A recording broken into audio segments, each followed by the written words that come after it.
AP cabinet కీలక నిర్ణయాలు తీసుకుంది. దాదాపు 4 గంటల పాటు సాగిన మంత్రిమండలి సమావేశంలో ప్రధాని నరేంద్ర మోదీ ఇచ్చిన పొదుపు పిలుపు చర్యలపై సీఎం మంత్రులు ప్రత్యేకంగా చర్చించారు.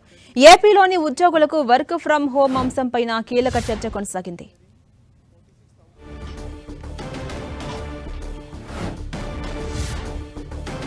ఏపీ కేబినెట్ కీలక నిర్ణయాలు తీసుకుంది. దాదాపు 4 గంటలకు పైగా సాగినటువంటి మంత్రిమండలి సమావేశంలో ప్రధాని నరేంద్ర మోదీ ఇచ్చిన పొదుపు పిలుపు కావచ్చు, ఆ చర్యలపై కావచ్చు, అటు సీఎం కానీ మంత్రులు కానీ ప్రత్యేకంగా చర్చించారు. ఏపీలోని ఉద్యోగులకు వర్క్ ఫ్రం హోం అంశంపైన కీలక చర్చ కొనసాగినట్టుగా తెలుస్తోంది.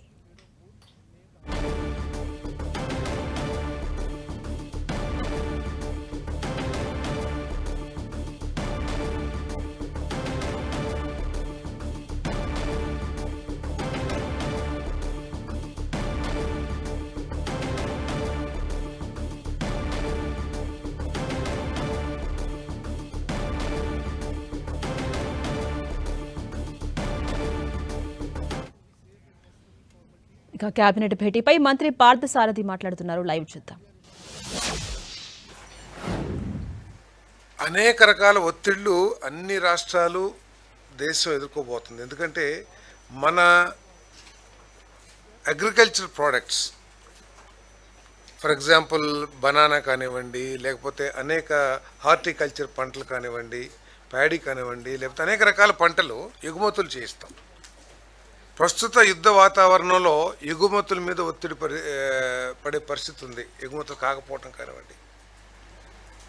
అదేవిధంగా మనం దిగుమతులు చేసుకుంటే ఎరువులు ఉంటాయి, ఎరువులు ధర పెరగటం కానివ్వండి, మనకి కావాల్సినంత క్వాంటిటీ లభించకపోవటం కానివ్వండి, అనేక రకాల సమస్యలు మనం కూడా ఎదుర్కొంటామని చెప్పేసి మనం చేస్తాం నేను.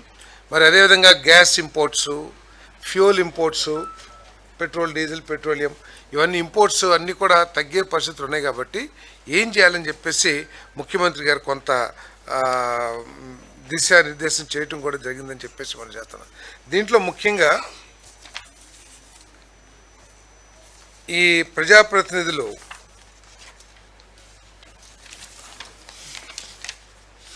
కాన్వాయ్లు, అదేవిధంగా ఎక్కువ వాహనాల్లో ప్రయాణించటం, అదేవిధంగా విదేశీ పర్యటనల్ని, వీటన్నిటిలో కూడా తగ్గించుకోవాలని చెప్పేసి ముఖ్యమంత్రి గారు సూచించడం జరిగిందని చెప్పేసి మనం చేస్తాను నేను. అదేవిధంగా ఎమ్మెల్యేలు, మంత్రులు కూడా సాధ్యమైనంత వరకు పబ్లిక్ ట్రాన్స్పోర్ట్ సిస్టమ్ కూడా యూజ్ చేస్తే బాగుంటుంది. ఎందుకంటే ఒక మంత్రి గారంటే ఆయన కారు, తర్వాత సెక్యూరిటీ కారు, తర్వాత ఇంకొంతమంది పిఏలు, లేకపోతే అట్లా కొద్ది కాన్వాయ్ లాగా కాకుండా అవి తగ్గించుకొని సాధ్యమైనంత తక్కువ వాహనాల్లో వెళ్ళాలి. అంతేకాకుండా అవకాశం వస్తే ఆ వాహనాలు పక్కన పెట్టి సైకిల్స్ కానివ్వండి, లేకపోతే పాదయాత్ర చేయటం కానివ్వండి చేయాలని చెప్పేసి కూడా. అంటే పాదయాత్ర అంటే ఇప్పుడు సపోజ్ ఒక టౌన్లో ఉన్నాము, ఒకళ్ళ ఇంటికాడ నుంచి ఇంకొకరి ఇంటికి వెళ్ళాలి, లేకపోతే ఒక బజార్ నుంచి ఇంకో బజార్కి వెళ్ళాలి. అక్కడ ఆ కొంచెం దూరం కూడా మనం కారులో వెళ్తాం. మనం కారులో ఎప్పుడైతే వెళ్తామో అన్ని కార్లు మన వెనకాల వస్తాయి, స్కాట్ అన్నీ కూడా. సో అట్లా కాకుండా పక్కన బజారే కాబట్టి నడుచుకుంటూ వెళ్తాం. ఇవన్నీ కూడా మోడల్గా మనం అందరూ కూడా ఉండాలని చెప్పేసి ముఖ్యమంత్రి గారు సూచించడం జరిగిందని చెప్పేసి నేను మనవి చేస్తాను. ఒకరోజు నో వెహికల్ ఫ్రైడే అంటే ఆ రోజు అసలు వాహనాలు వినియోగించుకోకుండా ఈ కాన్వాయ్లు బస్సుల్లో కానీ, లేకపోతే అసలు వాహనాలు తగ్గించుకుని ఒకవేళ మీటింగ్స్ ఏమైనా ఉంటే వర్చువల్ మీటింగ్స్ కండక్ట్ చేయటం, ఇవన్నీ కూడా చెప్పడం జరిగిందని చెప్పేసి నేను మనవి చేస్తాను. అదేవిధంగా అధికారులు కూడా అవసరం వస్తే 2-3 ఆఫీసులు కలిసి, అదేవిధంగా మంత్రులు కానీ కలిసి, అంటే షేరింగ్ లాగా వస్తే కూడా కొంత, అంటే దీని మూలంగా ఎంత వస్తుంది అనేది కాదు, ఒక మోటివేషన్ టు ది పబ్లిక్. అంటే దేశం క్రైసిస్లో ఉన్నప్పుడు మనందరం కూడా నిలబడాలి అనే స్ఫూర్తితో ఇవన్నీ కూడా డిస్కస్ చేయడం జరిగిందని చెప్పేసి నేను మనవి చేస్తాను.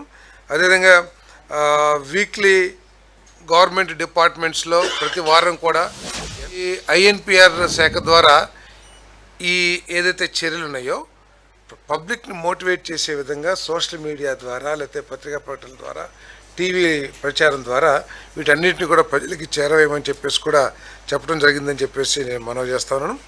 మరి step for the nation awareness campaign promoting walking and cycling.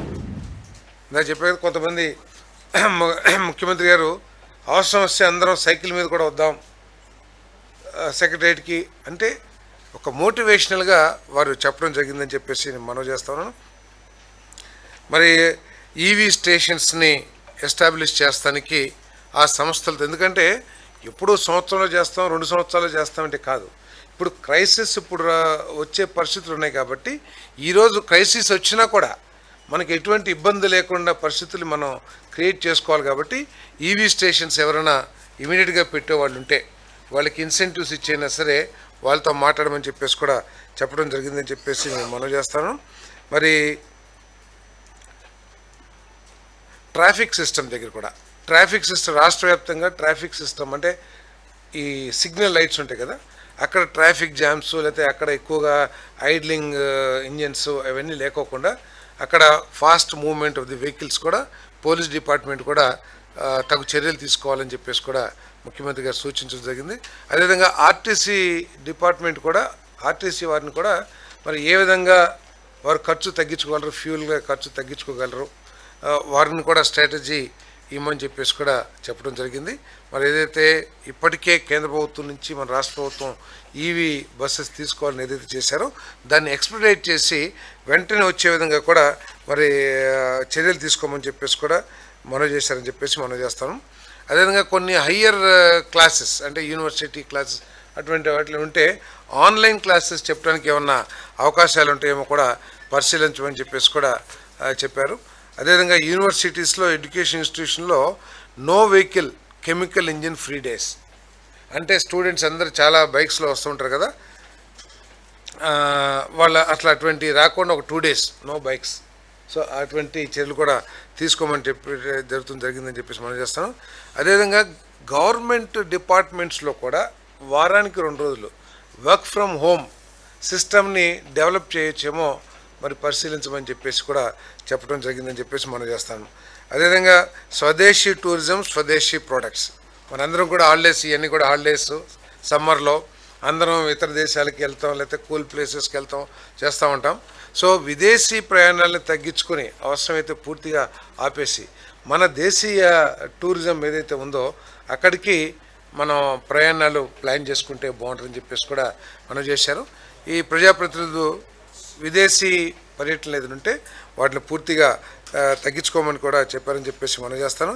అదేవిధంగా గోల్డ్ మీ అందరికీ తెలిసిందే ముఖ్యమంత్రి గారే, ఎందుకంటే దాదాపు కొన్ని 100 టన్నులు మనం బంగారాన్ని దిగుమతి చేసుకుంటున్న పరిస్థితుల్లో దాని కనుక మనం దాని మీద మోజు కానివ్వండి లేకపోతే కొనాలనే ఆలోచనని మనం డిఫర్ చేస్తే అంటే తర్వాత కొందాంలేని కనుక ఇప్పుడు కనుక ఆగితే మన విదేశీ మారక ద్రవ్యం మీద భారం తగ్గిద్ది. ఎందుకంటే 800 టన్నులు బంగారు ఇంపోర్ట్ చేసుకుంటామంటే కొన్ని కోట్ల డాలర్స్ మన విదేశీ మారక ద్రవ్యం బయటకు వెళ్తుంది. కాబట్టి దాన్ని సేవ్ చేయడానికి కొంచెం దాని మీద తగ్గించమని చెప్పేసి కూడా బంగారం కొనుగోలు మీద తగ్గించమని చెప్పేసి కూడా ఏదైతే ప్రధానమంత్రి గారు చెప్పారో ముఖ్యమంత్రి గారు కూడా దాని మీద ఇంకొకసారి చేస్తుంది.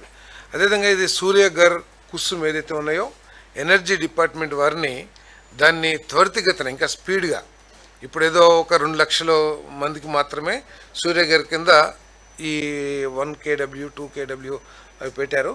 ఈ ఇంకా స్పీడప్ చేయమని చెప్పేసి దాని మీద చర్యలు తీసుకోమని దానికి కావాల్సిన కాంపోనెంట్స్ తయారీదారులతో మాట్లాడి ఇంకా మ్యానుఫ్యాక్చరింగ్ పెంచి మా రాష్ట్రంలోకి మీరు సప్లై చేయాలని విధంగా కూడా సప్లై చైన్తో కూడా డిస్కస్ చేయమని చెప్పేసి కూడా చెప్పడం జరిగింది. అదేవిధంగా CBG ప్లాంట్స్ అంటే ఆల్టర్నేటివ్ ఫ్యూల్స్ అంటే ఫాసిల్ ఫ్యూల్స్ ఇవన్నీ ఏదైతే పెట్రోలియం ఏదైతే ఉన్నాయో వాటిని తగ్గించే విధంగా మన రాష్ట్రంలో ఫ్యూచర్ ప్లాన్స్ ఉండాలని చెప్పేసి కూడా చెప్పడం జరిగింది. సో నా దేశం నా బాధ్యత దీనంతా కూడా పబ్లిక్లోకి ఎక్కువగా తీసుకెళ్ళమని చెప్పేసి ముఖ్యమంత్రి గారు మమ్మల్ని అందరూ కూడా ఆదేశించారని చెప్పేసి నేను మనవి చేస్తాను. ఎందుకంటే అన్నీ మంచి జరిగితే ఈ సమస్య రాకపోతే అందరూ హ్యాపీ, కానీ సమస్య కొనసాగినా కూడా ఉత్పన్నమయ్యే పరిస్థితులు ఎదుర్కొనడానికి మన సమాజం సిద్ధంగా ఉండాలి అనే ఉద్దేశంతో చెప్పారని చెప్పి, అంతేగాని ప్యానిక్గా ఏదో ఏదో జరిగిపోతుంది, స్టేట్మెంట్ ఇచ్చారు, గ్యాస్ సిలిండర్లు ఒక 10 సిలిండర్ కొనుక్కుందాం, లేకపోతే అన్ని కార్లన్నీ కూడా ఫుల్ చేసుకుందాం అంటే ప్యానిక్ పర్చేజ్ అక్కర్లేదు. ఇది ఓన్లీ ఒక ప్రికాషనరీ సజెషన్ అంతే. ఎందుకంటే ఈ అగ్రికల్చర్ ప్రొడక్ట్స్ మీద ప్రత్యేకంగా రేపు యూరియా ఉంది. యూరియా రైతులు కూడా ఆలోచించాల్సిన అవసరం ఉంది, ఆల్టర్నేటివ్. ఎందుకంటే రేపటి నుంచి యూరియా తక్కువ ఉంది అది అని చెప్పేసి మాట్లాడనుకోండి, ఎందుకంటే ఇప్పుడే స్టార్ట్ అవుతుంది కదా సీజను, ఇప్పుడే రైతుల్లో కూడా ఎక్కువగా తీసుకెళ్ళమని చెప్పారు. కెమికల్ ఫెర్టిలైజర్స్ వీటన్నిటిని కూడా తగ్గించి, అంటే ఒక విధంగా మనం ఇంటర్నేషనల్ స్టాండర్డ్స్ నేషనల్ స్టాండర్డ్స్ కంటే కూడా ఎక్కువ కెమికల్ ఫెర్టిలైజర్స్, ఎక్కువ urea, what ever it is, వాళ్ళు తప్పు పడతామని నేను చెప్పట్లేదు, కానీ ఎక్కువ రాబడిని సాధించడానికి ఎక్కువ కెమికల్స్ వాడుతూ ఉన్నాం. కానీ సాంకేతికంగా అది కరెక్ట్ కాదనేది శాస్త్రజ్ఞులు లేకపోతే అనేక రీసెర్చ్ రిజల్ట్స్ చెప్పినాయి. కాబట్టి ఇప్పుడు మన రాష్ట్రంలోనే ఒక జిల్లాకి వెళ్తే ఎకరానికి 2 బస్తాలు ఇస్తామండి అంటారు. ఇంకో పక్క జిల్లాలోనే ఒక 20-30 కిలోమీటర్ల దూరంలోనే మేము ఎకరానికి 3 బస్తాలు వేస్తామంటారు. సో ఎందుకు ఈ తారతమ్యం? అక్కడ వరి పంటే, ఇక్కడ వరి పంటే. సో ఈ తారతమ్యం అలవాటును బట్టో లేకపోతే ఒక దీంతో వచ్చింది. కాబట్టి దీన్ని కొద్దిగా లాజికల్గా ఆలోచించి దీన్ని కెమికల్ ఫెర్టిలైజర్స్ లేకపోతే యూరియా ఇవన్నీ కూడా తగ్గించుకోవాలని రైతుల్లోకి ఎడ్యుకేట్ చేయమని చెప్పడం జరిగింది. వీటికి ఆల్టర్నేటివ్గా నానో యూరియా ఇవన్నీ కూడా వస్తున్నాయి. అవన్నీ కూడా ఈక్వల్ రిజల్ట్స్ చూపిస్తాయి. సో కాకపోతే ఏంటంటే అది అలవాటు పడక మనం దాన్ని అడాప్ట్ చేయలేకపోతా ఉన్నాం. సో రైతుల్లో ఎక్కువగా దీన్ని తీసుకెళ్ళి, ఎందుకంటే ఇప్పుడు డ్రోన్స్ కూడా ఉన్నాయి కాబట్టి నానో యూరియా చాలా ఈక్వల్గా పొలం అంతా కూడా డిస్ట్రిబ్యూట్ చేయడానికి అవకాశం ఉంటుంది. కాబట్టి రైతులు కూడా ఆలోచించమని చెప్పేసి కూడా రిక్వెస్ట్ చేస్తాం. ఇప్పుడు స్టేట్ ఓన్ ట్యాక్స్ రెవెన్యూలో పెట్రోల్ డీజిల్ చాలా కీలకమైనవి. రెవెన్యూ మీరు తీసుకుంటున్న ఈ పొదుపు చర్యల వల్ల పెట్రోల్ డీజిల్ మీద వచ్చే ఆదాయం గణనీయంగా పడిపోయే ప్రమాదం ఉంది కదా సార్. ఇది మనం క్రైసిస్ వచ్చినప్పుడు దాన్ని ఎట్లా ఎదుర్కోవాలని చూడాలి తప్పితే మన ఆదాయాలు తగ్గుతాయా పెరుగుతాయా. ఇక్కడ ఆదాయాలు తగ్గినా కూడా అక్కడ విదేశీ మార్గద్రవ్యాలు తరిగిపోయినాయి అనుకోండి, మనకి అవసరమైన వస్తువులను ఇంపోర్ట్ చేసుకోవాలని పరిస్థితులు ఉంటాం. సో భారతదేశం మనం ముఖ్యం, భారతీయుల ముందు. సో ఇక్కడ ఆదేశం ఇప్పుడు అందుకేనే కదా ఈరోజు ఇంకా నెక్స్ట్ చెప్తాను ఎన్ని మంచి పెద్ద పెద్ద ఇన్వెస్ట్మెంట్స్ ఈ రాష్ట్రంలో రాబోతున్నాయో. అది కేంద్ర ప్రభుత్వ ఇన్వెస్ట్మెంట్స్ కూడా with in 1 month 1.5 lakh crore సంబంధించిన డీల్ని కేంద్ర ప్రభుత్వంతో చేసేసి ల్యాండ్ ఎక్విజిషన్ చేసి ల్యాండ్ కూడా అప్పచెప్పారు విత్ ఇన్ 1 month. April 9లో స్టార్ట్ చేశారు డైలాగు. మా రాష్ట్రం నుంచి మా రాష్ట్రంలో పెట్టినని ఆహ్వానించారు. 10వ తారీఖు కల్లా నిర్ణయం వచ్చేసింది, టీం వచ్చారు, ల్యాండ్ ఎక్విజిషన్ చేశాం. సో వాళ్ళు పనులు కూడా స్టార్ట్ చేస్తారు. సో ఆ విధంగా ఆదాయాలు పెంచుకోవడానికి ప్రయత్నం చేయాలి తప్పితే ఈ క్రైసిస్లో మన ఆదాయాన్ని చూసుకుంటే మన దేశ బాధ్యత కూడా నా దేశం నా బాధ్యత. అదే నేను చెప్పేది. ఇది అన్నీ కూడా ప్రత్యేక విమానం అనే ఒక పేరు అక్కర్లా, అందరూ కూడా విదేశీ ప్రయాణాలు బస్సుల్లో ఆఖరికి సైకిల్ మీద కూడా వెళ్దామని ముఖ్యమంత్రి గారు చెప్పారంటే అవన్నీ కూడా చర్యలు తీసుకుంటాం. నేను చెప్పేది అదే సార్, వాడాం. అవకాశం ఉన్నప్పుడు ఇబ్బంది లేనప్పుడు ఫాస్ట్గా రిజల్ట్స్ సాధించడం కోసం రకరకాలుగా చేస్తాం. ఒకప్పుడు అందరం బస్సులోనే వెళ్ళేవాళ్ళు, ఇప్పుడు అందరం ఫ్లైట్స్లోనే వెళ్తున్నాం లేదా. కాబట్టి మీరు ఏదైతే స్పెషల్ ఫ్లైట్స్ ఏదైతే ఉన్నారో అది తప్పకుండా ఈ క్రైసిస్లో తప్పకుండా వాటిని తగ్గించుకుంటాం. సెల్ఫ్గా మన నిర్ణయం తీసుకోవాలని చెప్పేసి కూడా ముఖ్యమంత్రి గారు చెప్పారని చెప్పారు. Yes yes